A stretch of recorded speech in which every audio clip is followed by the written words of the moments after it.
Hey, welcome to NGage, a network group podcast. This is a conversation with myself and Chris from Ethikai. There's hundreds of value in here for MSPs and the wider business community. So my name is Craig Hume, Managing Director of Utopia Computers. We have been a member of network group for coming on, must be 10 years now. We build bespoke desktops, laptops and workstations for clients all over the UK. But given we're also a network group member, we have a small but fun managed service piece of the business as well. And over the years, we've also managed to save around 50,000 devices from landfill. So we're very proud of that as well. So I'm Chris from Ethikai. Ethikai is not an AI agent. We named our company just before the AI boom. So Ethikai is a portmanteau on ethical and Ikigai. Ikigai is a Japanese way of life, which is about finding purpose and fulfilment and paying it forward and community and giving it back. So that's everything that we stand for. Our world is all about helping leaders, channel businesses find their purpose and fulfillment. So regardless whether that's something that a business, if you want to scale it or if you want a lifestyle business, we understand your success and we help you build a path in getting there. Yeah, so like most businesses, success isn't a straight line. We came off the back of a couple of significant challenges and I had met Chris through Network Group and I felt as if his values and the way he approached business, as well as the fact that he seemed to know the channel so well, I was able to kind of open up to him and also find a shared language and a shared ground where I didn't get into frustration trying to explain where I was. He just immediately got it. I'll be honest, in the past, when I've ever engaged with a consultant, there's different types of consultants out there and they've not all delivered exceedingly good value from the outset. And it's almost been feeling like as if you're investing in SEO or something where, in 6 months or 9 months or a year's time, you might see the gains. And the way Chris approached it was very much cards on the table. I want you to feel as if the engagement and the success is felt almost immediately. And the first couple of calls, to be honest, were way deeper than I thought they would be. They went to a very personal level about what drives me, what makes me feel good in business and where my frustrations are. Some of them I wasn't fully aware of until we had the call, but it brought a huge amount of clarity over where I needed to take the business, what I needed to do, and some of those really big strategic questions that I needed to answer. So yeah, I was all in very quickly. It was great. So when we first engage with people, so we've got a thing and we struggle with the word networking. I'll just segue slightly here. We've got the word networking, when you kind of think about it, is a very transactional word. It feels a little bit dirty, but when you think of this as connection, that's what we're there to do. So it becomes a lot of active listening. There's a lot of time that we've got to spend together for me to understand. Now, fortunately, Craig and I already knew each other, and it expedited some of this. However, it didn't kind of change our process, which is more about understanding Craig's challenges, Utopia's challenges, where they're at, and this is all about meeting you where you are. Not about saying you need to be here and here is all the things that you've kind of got to go to because you've got so much going on anyway in your business. So initially when we start going through the work, it's just a few deep conversations, not necessarily super deep, but they go where they go. And these conversations start opening up really the elements behind the problems rather than the symptom that we often try and fix. So the conversations initially are then building out how we get started. Where we often start is by going into more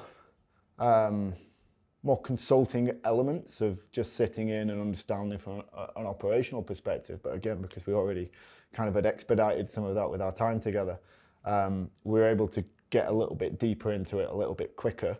But this is about creating a space where we're able to be comfortable and vulnerable. And for that, we need to kind of lead with that. So the process is very relational. And ultimately, after doing just a few sessions there, we can get to a point where we are, as you know, kind of in it together. There is a slight difference with, and I mean no disrespect to any consultants out there, because there's a lot of very good ones. But there unfortunately is a misnomer with consulting, which is we take a lot and we just check out and we're done at the end of the day. We'll take our fee, and whether it works or not is a different thing. So I'm going to give you a bit of advice, you make the decision. We kind of go a bit deeper than that, as you know, and we'll kind of sit there with the problems, and we take all of these issues and we break them down. We go through tools like root cause analysis, fishbone, 5 whys, whatever it is, and understand the root cause of the issues. So that's generally where we start, and where we started with Craig was really getting under the hood of the business. I think picking up on that, Chris, the wonderful thing is that the way that the relationship with Ethikai works, it's almost like, and I know this is for other clients as well because I've spoken to them, but Chris is on hand when a problem comes up. So it's all very good and well having these deep dive calls where we drill into what my strategy is going to be, what Utopia's strategy is going to be. But then when I go away and I'm like, oh wait a minute, what did he mean by that? I can just pick up the phone to you and say, look, Chris, I need you to help me with this. It turns out I don't understand this piece. Can we double click into it? Can we drill down a little bit more? And you've always been on hand to do that and make sure there's complete clarity there. And I think that's been the real gear change for Utopia this year, is just really having that complete clarity over why we chose certain paths and what we're doing. So thank you. No problem.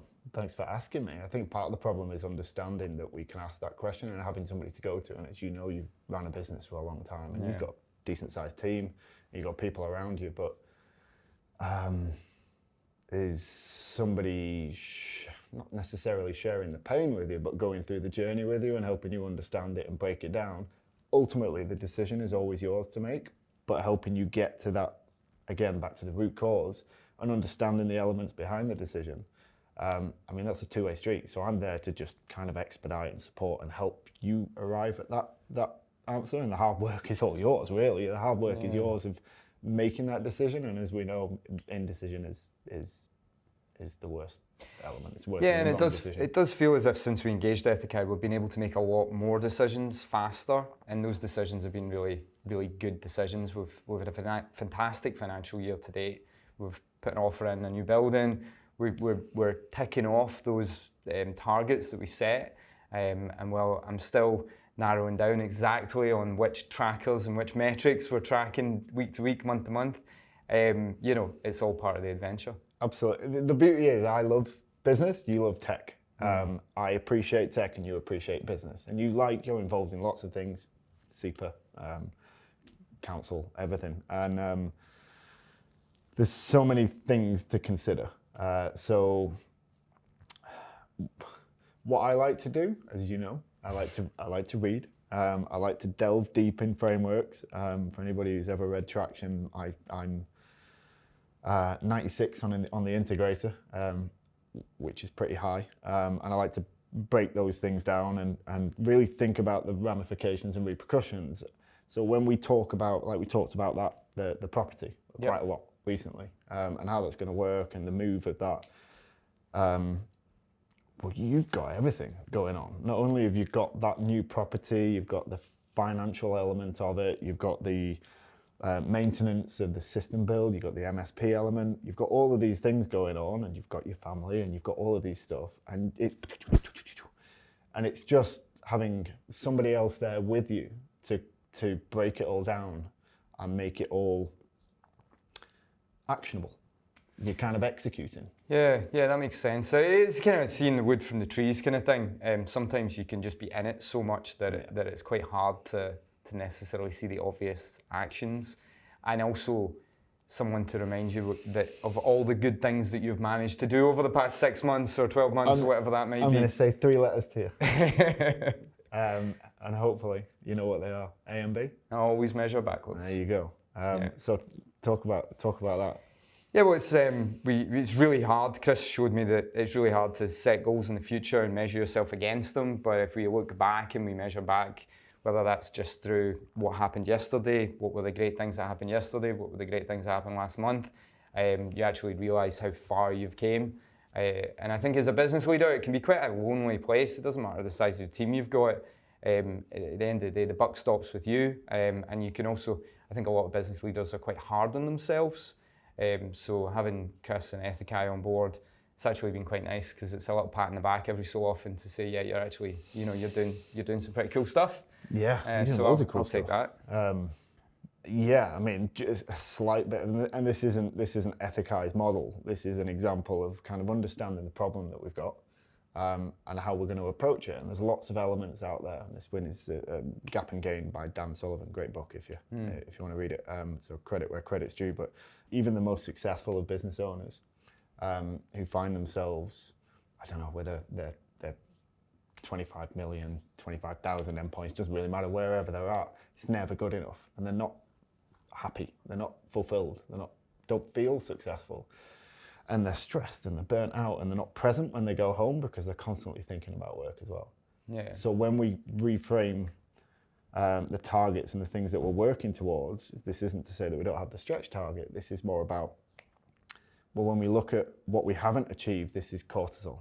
This is where stress comes from. But the very first call that we had, you kind of go back to the Simon Sinek, start with why, and we drill down into all the drivers that actually make me get excited when I wake up in the morning and make me want to do this, and how that works for the rest of my team.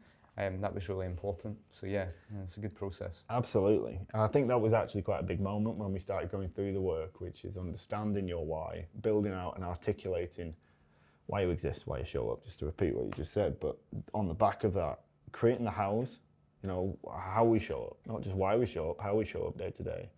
And then when we went and built and you mentioned it before, when we built your North Star, your ultimate goal as to where you're going, there's a reminder there, and we've now got something to work towards, but we've broken it down into quarterly goals. What do we need to do this quarter? What are the swim lanes that we're working on?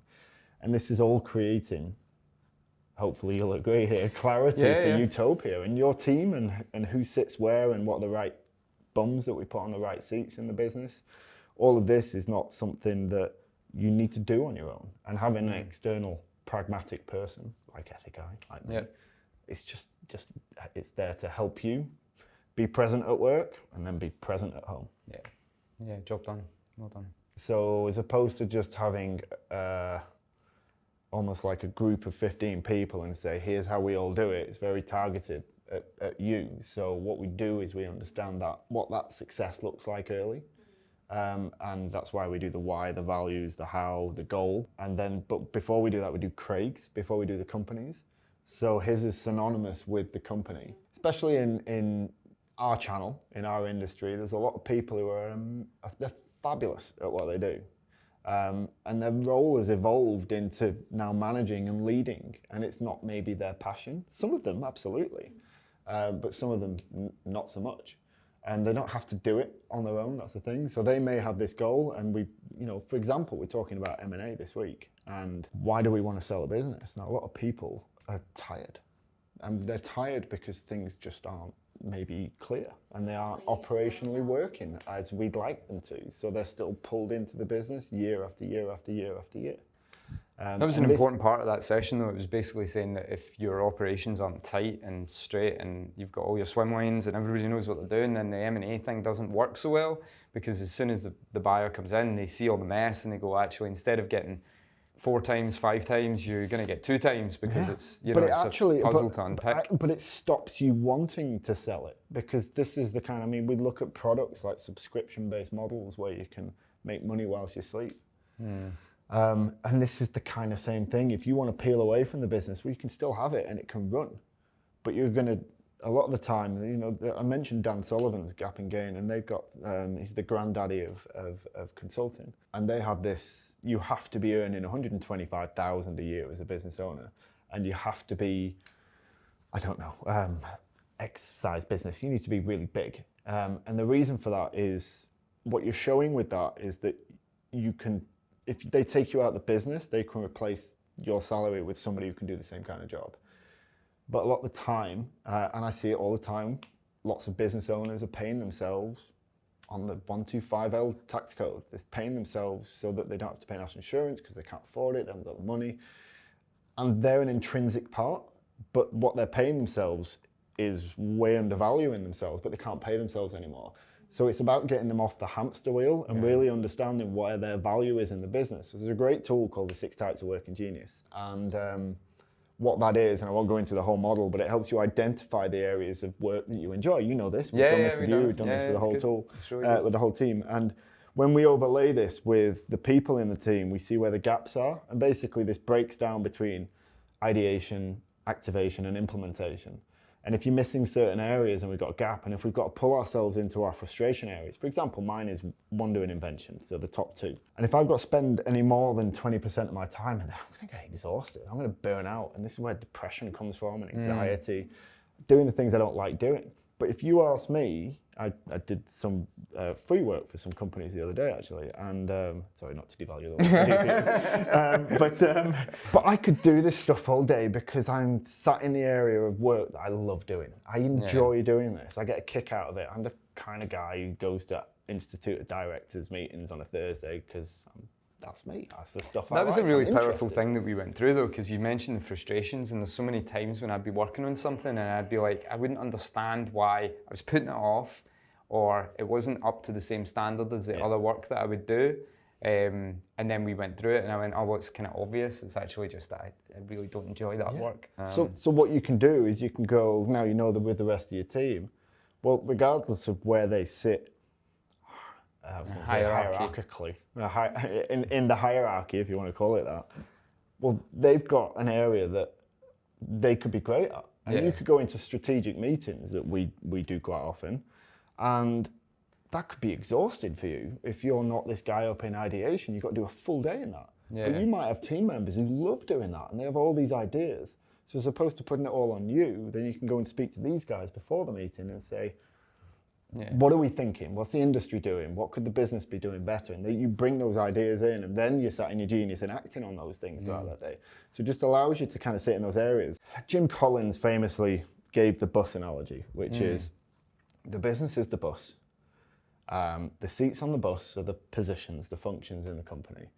We want to let people onto the bus who live the values, basically. And when we let them on the bus, we need to know what seat to put them in. So the working genius says, these are the seats that you put people in, and they can sit in multiple seats. You know, I did this for a company who only has 5 staff at the time, and there's 70 different functions in the business. Most businesses have about 70 functions. It's madness. There's so many things that need doing, and we've got to go, and who ends up doing all that? You know, because the leadership team can run around doing all the work and taking all the stress on. Sometimes while the staff are just, oh, I've got no tickets, I'm just going to do some messages. Well, what could you be doing that's going to help the rest of the team? If we provide clarity as to what their role is and what their area of accountability is, where the company's going, we've got the right people. That vision piece is really important, because that's when people actually understand when to go and do something else and how to do it. We'll kind of look at, I mean, for all its faults, America has a constitution, and it's not 10,000 pages long. It's one scroll long, however big a scroll is, but it's about that big. And these are the standards. So we talk about standards in the IT world. These are the standards that we can operate within. And essentially what we want to build is our values, which is who can come onto the business. And these are not values, apologies to anybody who's got these, but you know, like integrity. We should have that anyway. What's you on your best day when you show up and when you have a decision to make? You take your values and you say, okay, well, how does it stack up? Making this decision, how does it stack up against these values? How do I make this decision here? And that's what they're for, to stop you from falling off the mountain. So we're on this quest to getting somewhere. So it's breaking it all down into pieces where it's tangible. And what we're amazing at doing as a human race is overestimating where we can be in the short term and underestimating where we'll be in the long term. So if we set that goal, kind of look at the horizon. Well, we look at the horizon and go, I'm going to be there in 3 years. And then you put your head down, you work for a couple of years, and you look up, and guess what? The horizon's still there. You've got to do it all again. You're getting nowhere, which is when the cortisol starts dumping in. So once we do all of this and start understanding, it sounds like there's so much stuff, but there's a formula behind all of this. You know, we understand why you exist, as you know, what we stand for, our values, how we show up, where we're going, and then we break it down. What's the 3-year version of that? What's the 1-year version of that? What's the 3-month version of that? And then everything is stepping up and talking to that same picture. And that big picture is not, as you know, it's not about money. You're probably not going to remember it off the top of your head, but your North Star, your big goal. So we want to create an innovation centre that basically brings young people in, upskills them and gives them the opportunity to start their career in tech, all alongside continuing to save devices and building computers that go all around the world. Love it. But the power behind that doesn't dictate what product you have right now. Yeah. And you can say, when we've got an idea, well, we could do this, here's an opportunity. Okay, we can ask ourselves, is it making the boat go faster? Is it talking to that goal? Is it going to help us get there? Or is it something different? We can make decisions based on that. And then we can, we adapt. Yeah, that filter's really important, especially for business leaders that get pulled in all directions. Absolutely, yeah. And it kind of feels a little bit like therapy, and it's really deep, you know, and it's very humbling from my perspective. So when we go through these things, Craig gets a very small worksheet. It's not homework, it's headspace, and he gets a couple of weeks to go and look at, to go and look at all the highs and lows of monumental occasions through life. And what they do is they talk about these things, highs and lows. Now, I'm not there to do therapy. I'm not there to fix. I'm not there to judge. All I'm looking for is when Craig gets choked up, when Craig gets excited, when Craig's body language changes. It's just active listening. Yeah. And I'm picking out themes and patterns behind all of this. And that's where we build the why statement. Yep. I'm not going to put you on the spot and ask you your why. But like my why, it sounds like the army recruitment poster, which is to help people be the best that they can be so that they can help other people be the best that they can be. And my company why is very similar to that, and it's all interconnected. So understanding those elements allow you to make lots of decisions. Yeah. And actually all of this, although sounds really complex, it's really not. It's having somebody to share it with, breaking it all down and working out what it is that we're working towards. But most importantly, always measure backwards. You know, it's super important. Make sure that we're filling up our natural dopamine stores and feeling excited and happy about what we're doing, because it cascades down. Yeah. And you've got lots of people in your charge that you need to. Well, from my perspective, you're fulfilling your why. So well done, Chris. Fabulous. And you are too, mate. Hope you enjoyed that conversation. If you want to get in touch, connect with us on LinkedIn and other social media networks.